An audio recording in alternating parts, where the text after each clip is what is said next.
Sermão 1799, entregue na manhã do dia do Senhor, 14 de setembro de 1884, por Charles Spurgeon, no Tabernáculo Metropolitano, New Winton. Marta disse-lhe: Eu sei que ele ressuscitará na ressurreição do último dia. Jesus disse-lhe: Eu sou a ressurreição e a vida. Quem crê em mim, ainda que esteja morto, viverá. E quem vive e crê em mim, nunca morrerá. Você acredita nisso? João capítulo 11, versículo 24 ao 26. Marta é um tipo muito preciso de classe de crentes ansiosos. Eles realmente acreditam, mas não com tanta confiança que deixam de lado seus cuidados. Eles não desconfiam do Senhor, nem questionam a verdade do que ele diz, mas confundem seus cérebros pensando: como será isso? E assim eles perdem a maior parte do conforto atual que a palavra do Senhor ministra aos seus corações se a recebem de maneira mais simples. Como? E por quê? Pertence ao Senhor. É sua função organizar as coisas de modo a cumprir suas próprias promessas. Se nós sentássemos aos pés de nosso Senhor como Maria e considerássemos o que ele prometeu, escolheríamos uma parte melhor do que correr com Marta clamando: como podem ser essas coisas? Marta, veja você, neste caso, quando o Senhor Jesus Cristo lhe disse que seu irmão ressuscitaria, ela respondeu: Eu sei que ele ressuscitará na ressurreição, no último dia. Ela era um tipo, de certos crentes ansiosos, pois estabeleceu um limite prático para as palavras do Salvador. É claro que haverá uma ressurreição, e então meu irmão ressuscitará com os demais. Ela concluiu que o Salvador não poderia significar nada além disso. O primeiro sentido, e o sentido mais comum que lhe surge, deve ser o que Jesus quer dizer. Não é assim com muitos de nós? Já tivemos uma estadia e também um bom homem que adorava reformas, mas sempre que conseguia um pequeno progresso, considerava que tudo estava feito. Finalmente, o chamamos de João da Finalidade, pois ele estava sempre chegando a um ultimato e adotando como lema: descanse e seja grato. Nesse estilo, os cristãos caem com muita frequência no que diz respeito às promessas de Deus. Limitamos o Santo de Israel quanto ao significado de suas palavras. É claro que significam muito, mas não podemos permitir que pretendam mais. Seria bom que o espírito de progresso entrasse em nossa fé, de modo que sentíssemos em nossas almas que nunca havíamos contemplado a glória mais íntima das palavras da graça do Senhor. Muitas vezes nos perguntamos que os discípulos atribuíram significados tão pobres às palavras do nosso Senhor, mas temo que estejamos quase tão longe quanto eles de compreender plenamente todos os seus graciosos ensinamentos. Não somos ainda crianças, fazendo pouco das grandes palavras? Já compreendemos 1/10 do significado completo de nosso Senhor em muitas de suas palavras de amor? Quando ele fala de joia de bênçãos brilhantes e cintilantes, estamos pensando em pedras comuns no riacho da misericórdia. Quando ele fala de estrelas e coroas celestiais, pensamos em faíscas e coronais infantis de flores murchas. Oh, se pudéssemos ter o nosso intelecto limpo, melhor ainda, poderíamos ter a nossa compreensão expandida. Marta também tinha outro defeito em que era muito parecida conosco. Ela colocou as palavras de Jesus na prateleira, como coisas tão banais e seguras que tinham pouca importância prática. Seu irmão ressuscitará. Agora, se ela tivesse fé suficiente, ela poderia verdadeiramente ter dito: Senhor, eu te agradeço por essa palavra. Espero vê-lo dentro de um curto espaço de tempo, sentado à mesa contigo. Dou o meu melhor significado possível às tuas palavras, pois sei que tu és sempre melhor do que imagino que sejas, e, portanto, Espero ver meu amado Lázaro voltar do sepulcro para casa antes que o sol se ponha novamente. Mas não, ela deixa a verdade de lado como um assunto além de todas as disputas e diz: eu sei que meu irmão ressuscitará na ressurreição, no último dia. Muitas verdades preciosas são guardadas por nós como velhos rookies no Medway, para nunca mais verem serviços, ou como idosos reformados no Chelsea, como relíquias do passado, dizemos. Sim, é verdade, acreditamos plenamente nessa doutrina. De alguma forma, é quase tão ruim depositar uma doutrina em lavanda quanto jogá-la pela janela. Quando você acredita em uma verdade a ponto de colocá-la de lado e sufocá-la com o apoio da negligência, é como se você não acreditasse nela de forma alguma. Uma crença oficial é muito semelhante à infidelidade. Algumas pessoas nunca questionam uma doutrina. Essa não é a sua linha de detenção. Eles aceitam o evangelho como verdadeiro, mas nunca esperam ver suas promessas praticamente cumpridas. É uma coisa apropriada para acreditar, mas de forma alguma um fator prático e proeminente na vida real. É verdade, mas é misterioso, nebuloso, mítico, muito distante do domínio do bom senso prático. Muitas vezes fazemos como as promessas o mesmo que um pobre casal de velhos fez com um documento precioso, o que poderia ter alegrado sua velhice se o tivesse usado de acordo com seu valor real.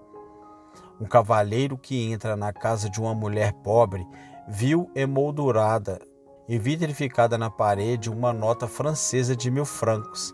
Ele disse aos idosos: onde vocês conseguiram isso?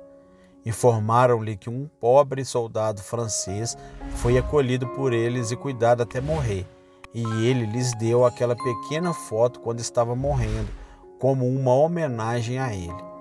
Eles acharam que era uma lembrança tão bonita que a emolduraram, e lá estava ela adornando a parede da cabana. Eles ficaram muito surpresos quando lhes disseram que valia uma quantia que seria uma pequena fortuna para eles se a transformassem em dinheiro. Não somos igualmente pouco práticos com coisas muito mais preciosas? Vocês não têm certeza das palavras de seu grande Senhor emolduradas e vidradas em seus corações e não dizem a si mesmos: elas são tão doces e preciosas. E ainda assim, vocês nunca a transformaram em bênçãos reais, nunca as usaram em hora de necessidade? Você fez o que Marta fez quando ela pegou as palavras: seu irmão ressuscitará, e colocou ao redor delas esta bela moldura na ressurreição do último dia. Oh, que tivéssemos a graça de transformar as barras de ouro do Evangelho de Deus em moeda corrente e usá-las como nosso dinheiro para gastar no presente. Além disso, Marta cometeu outro erro, que foi estabelecer a promessa a uma distância remota. Esta é uma loucura comum, distanciar as promessas do Altíssimo na ressurreição do último dia. Sem dúvida, ela pensava que isso estava muito distante e, portanto, não obteve muito conforto com isso. Os telescópios foram feitos para aproximar os objetos do olho, mas conheço pessoas que usam o telescópio mental na maneira errada. Sempre colocam a ponta maior do olho e então o vidro envia o objeto para mais longe. Seu irmão seria ressuscitado naquele mesmo dia. Ela poderia ter entendido o Salvador, mas em vez disso ela olhou para suas palavras através do lado errado do espelho e disse: eu sei que ele ressuscitará na ressurreição em o último dia. Irmãos, não recuse a presente bênção. A morte e o céu, ou o advento e a glória, estão às suas portas. Um pouco de tempo e aquele que há de vir virá, e não demorará. Não pense que o Senhor é negligente em relação à sua promessa. Não diga em seu coração: meu Senhor atrasa sua vinda. Nem sonhe que suas palavras de amor são apenas para um futuro sombrio. Nas eras vindouras, maravilhas serão reveladas, mas mesmo a hora presente está adornada com benevolência. Hoje o Senhor tem descanso, paz e alegria para dar a você. Não perca esses tesouros pela incredulidade. Marta também me parece ter feito a promessa irreal e impessoal. Seu irmão ressuscitará. Ter percebido que isso teria sido um grande conforto para ela, mas ela confunde Lázaro com todos os outros mortos. Sim, ele ressuscitará na ressurreição no último dia, quando milhares de milhões de pessoas ressuscitarão de seus túmulos. Sem dúvida, Lázaro ressuscitará com os demais. É assim conosco. Aceitamos a promessa e dizemos: isto é verdade para todos os filhos de Deus. Se assim for, é verdade para nós, mas sentimos falta disso a apontar. Que bênção Deus concedeu ao povo da aliança. Sim, e você é um deles, mas balança a cabeça como se a palavra não fosse para você. É um belo banquete, mas você está com fome. É um riacho cheio e fluido, mas você continua com sede. Por que é isso? De alguma forma, a generalidade de sua apreensão perde a doçura que advém da apropriação pessoal. Existe algo como falar das promessas em um estilo magnífico e ainda assim estar em profunda pobreza espiritual, como se um homem devesse se gabar da riqueza da velha Inglaterra e da vasta quantidade de tesouros no banco, enquanto ele não faz possuir um centavo para se abençoar. No seu caso, você sabe que é a sua própria culpa ser pobre e miserável, pois se ao menos exercesse uma fé apropriada, poderia possuir uma herança ilimitada. Se você é filho de Deus, todas as coisas são suas e você pode ajudar a si mesmo. Se você está com fome neste banquete, é por falta de fé. Se você tem sede à beira deste rio, é porque não se abaixa e bebe. Eis que Deus é a sua porção, o Pai é o seu pastor, o Filho de Deus é o seu alimento e o Espírito de Deus é o seu consolador. Alegrem-se e agarrem-se com a mão firme de uma fé pessoal àquele dom real que Jesus coloca diante de vocês em suas promessas. Rogo-lhe que observe como o Senhor Jesus Cristo tratou Marta com grande sabedoria. Em primeiro lugar, ele não ficou zangado com ela. Não há nenhum traço de petulância em seu discurso. Ele não disse a ela: Marta, tenho vergonha de você por ter pensamentos tão baixos a meu respeito. Ela pensou que estava honrando Jesus quando disse: eu sei que mesmo agora, tudo o que você pedir a Deus, Deus lhe dará.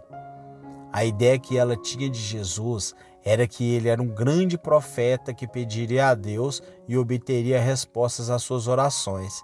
Ela não compreendeu a verdade do poder pessoal de Jesus para dar e sustentar sua vida. Mas o Salvador não disse: Marta, estas são ideias baixas e rasteiras de seu Senhor Salvador. Não creio que o povo de Deus aprenda muito sendo repreendido. Não é hábito do grande Senhor repreender seus discípulos e, portanto, eles não o aceitam bem quando seus servos se encarregam de avaliá-los. Se alguma vez você encontrar alguém do Senhor que esteja muito aquém do verdadeiro ideal do Evangelho, não faça barulho nem censure. Quem te ensinou o que você sabe? Aquele que lhe ensinou fez isso por seu infinito amor, graça e piedade, e ele foi muito terno com você, pois você era estúpido o suficiente. Portanto, seja terno com os outros e dê-lhes linha sobre linha, assim como seu Senhor foi gentil com você. Não convém a um servo perder a paciência quando seu mestre mostra tanto. O Senhor Jesus, com espírito manso, passou a ensinar-lhe mais coisas a respeito dele. Mais de Jesus, mais de Jesus. Essa é a cura soberana para nossas falhas. Ele se revelou a ela, para que nele ela pudesse ver razões para uma esperança mais clara e uma fé mais substancial. Quão docemente caíram em seus ouvidos aquelas palavras: eu sou a ressurreição e a vida. Não, posso obter a ressurreição por meio de minhas orações, mas eu mesmo sou a ressurreição. O povo de Deus precisa saber mais sobre o que Jesus é, mais sobre a plenitude que aprove ao Pai colocar nele. Alguns deles sabem o suficiente sobre o que são e quebrarão seus corações se continuarem lendo por muito mais tempo naquele livro de letras negras. Eles precisam, eu digo, pousar seus olhos na pessoa de seu Senhor e para espionar todas as riquezas da graça que estão escondidas nele. Então eles criarão coragem e olharão para frente com maior expectativa.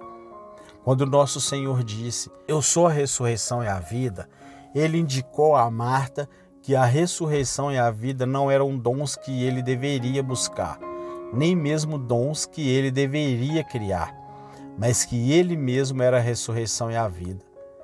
Essas coisas estavam onde quer que ele estivesse. Ele era o autor, doador e mantenedor da vida. E essa vida era ele mesmo. Ele queria que ela soubesse que ele mesmo era exatamente o que ela queria para seu irmão. Ela conhecia um pouco do poder do Senhor, pois disse, se tu estivesses aqui, meu irmão não teria morrido. O que sendo interpretado com muita gentileza pode significar, Senhor, tu és a vida. Mas de Jesus, você também deve aprender que eu sou a ressurreição. Você já admite que se eu estivesse aqui, Lázaro não teria morrido. Eu gostaria que você aprendesse ainda que eu estando aqui, seu irmão viverá embora ele tenha morrido. E que quando eu estiver com o meu povo, nenhum deles morrerá para sempre, porque eu sou para eles a ressurreição e a vida. Pobre Marta estava olhando para o céu em busca de vida, ou olhando para as profundezas em busca da ressurreição, quando a ressurreição e a vida estavam diante dela, sorrindo para ela e alegrando o seu coração pesado. Ela havia pensado no que Jesus poderia ter feito se estivesse ali antes. Agora, deixe-a saber o que ele gostaria que você aprendesse, ainda que, estando aqui, seu irmão viverá, embora tenha morrido.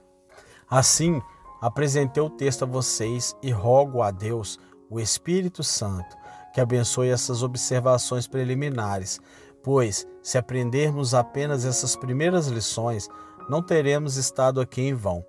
Vamos interpretar as promessas no seu sentido mais amplo.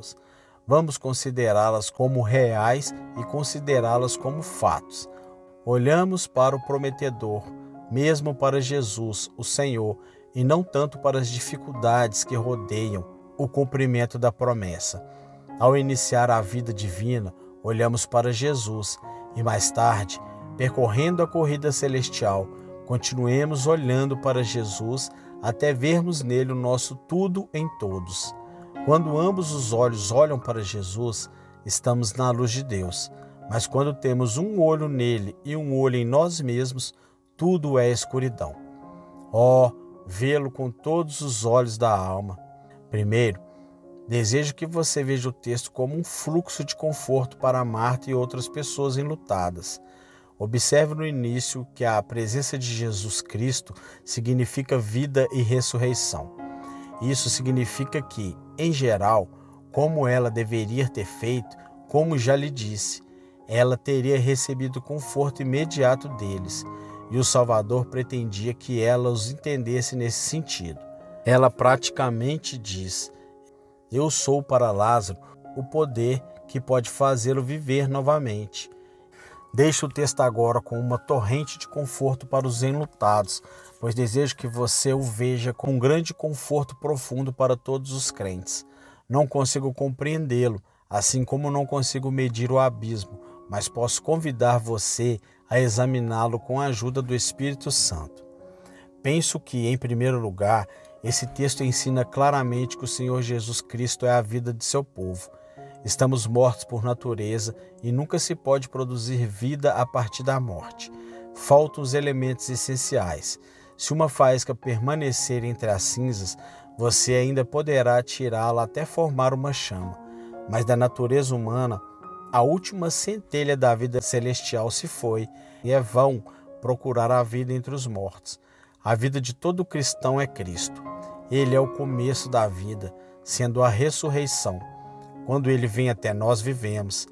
A regeneração é o resultado do contato com Cristo. Somos gerados de novo para uma esperança viva por sua ressurreição dentre os mortos. A vida do cristão, em seu início, está somente em Cristo. Nenhum fragmento dela vem dele mesmo, e a continuação dessa vida é igualmente a mesma.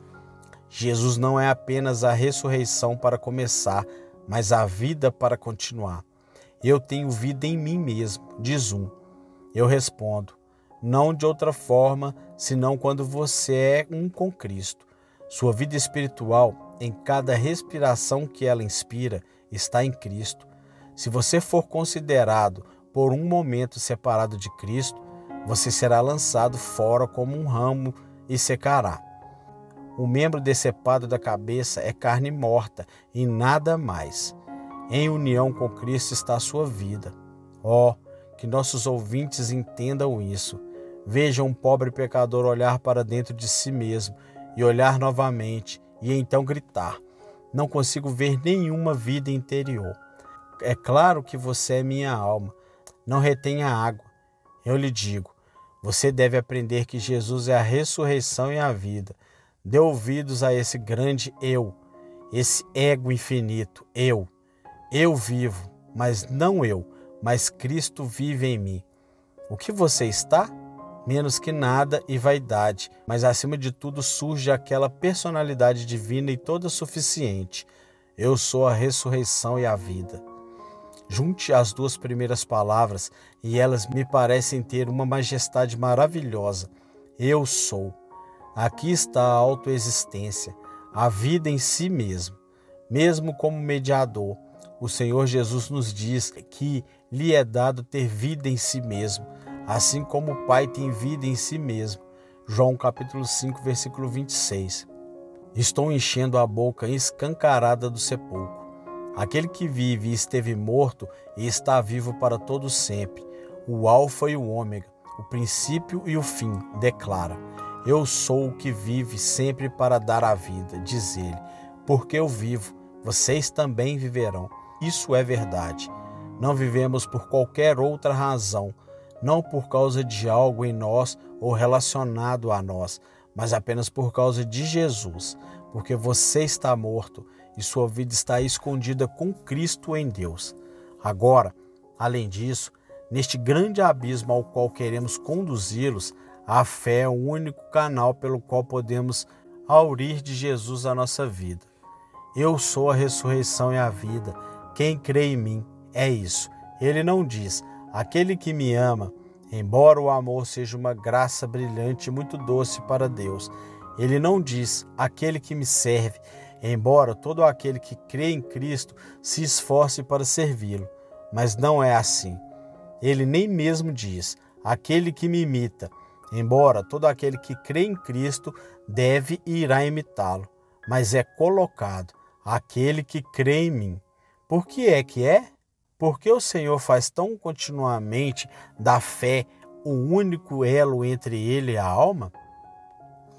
Eu aceito isso porque a fé é uma graça que nada se arroga e não opera fora de Jesus a quem nos une.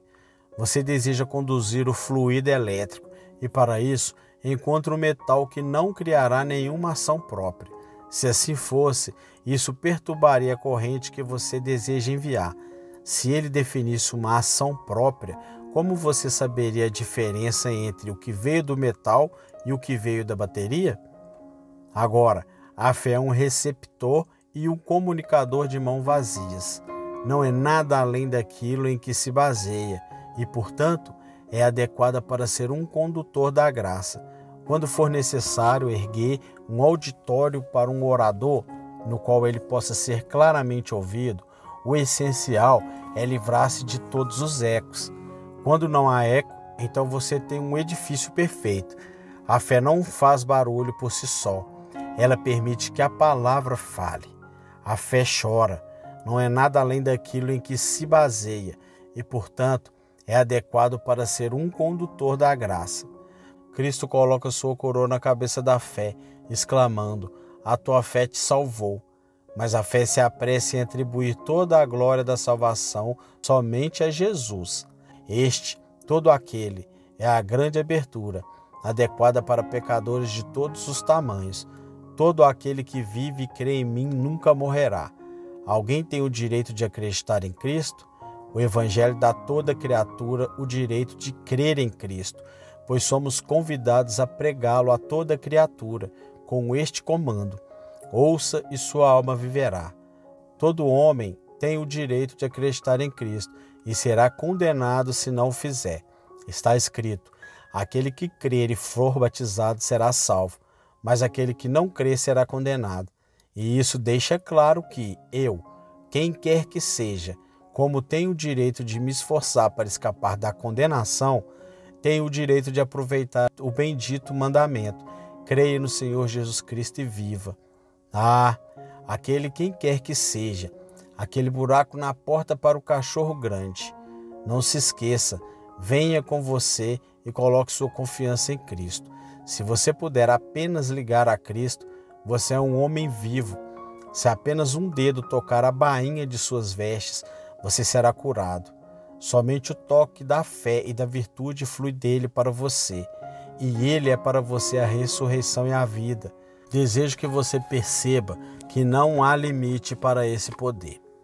Desta vez, antes de ficar doente, e mesmo desde então, tive que lidar com um enxame tão grande de pecadores desesperados que, se eu não os puxasse para cima, eles me puxariam para baixo. Tudo bem, embora você tivesse ido além disso e estivesse tão fraco a ponto de estar morto, ainda assim você deveria viver. Embora a fraqueza tenha se transformado em uma terrível paralisia que o deixou completamente sem forças, ainda assim está escrito: aquele que crê em mim, ainda que esteja morto, viverá. Ó Senhor, diz alguém, sou tão insensível.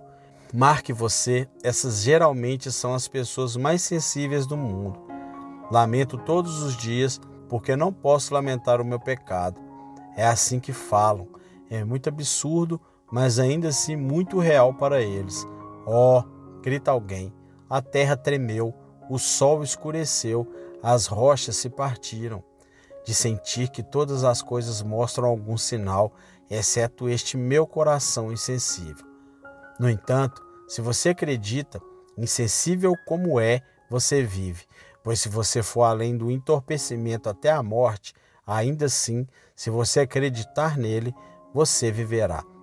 Mas a pobre criatura suspira e grita: Senhor, não apenas porque eu não tenho sentimentos, mas me tornei questionável e desagradável para todos.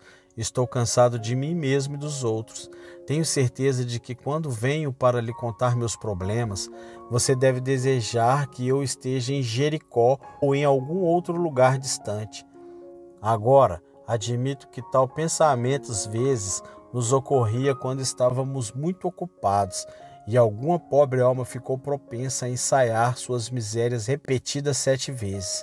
Mas se você se tornasse ainda mais cansativo, se você se tornasse tão mal que as pessoas o fariam tão logo vejam um cadáver como você vê, mas lembre-se de que Jesus disse: aquele que crê em mim, ainda que esteja morto, viverá.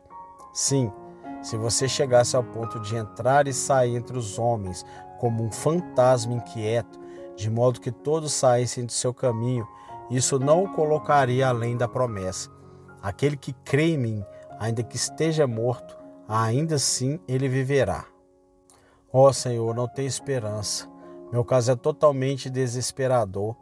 Muito bem, mas se você tivesse ido além, a ponto de estar morto, e nem pudesse saber que não tinha esperança, ainda assim, se você acreditasse nele, você viveria. Mas tentei de tudo e não há mais nada para tentar. Li livros, falei com cristãos e não melhorei. Sem dúvida é assim. Mas se você tivesse ultrapassado esse estágio, de modo que não pudesse tentar mais nada, ainda assim, se você acreditasse em Jesus, você deveria viver.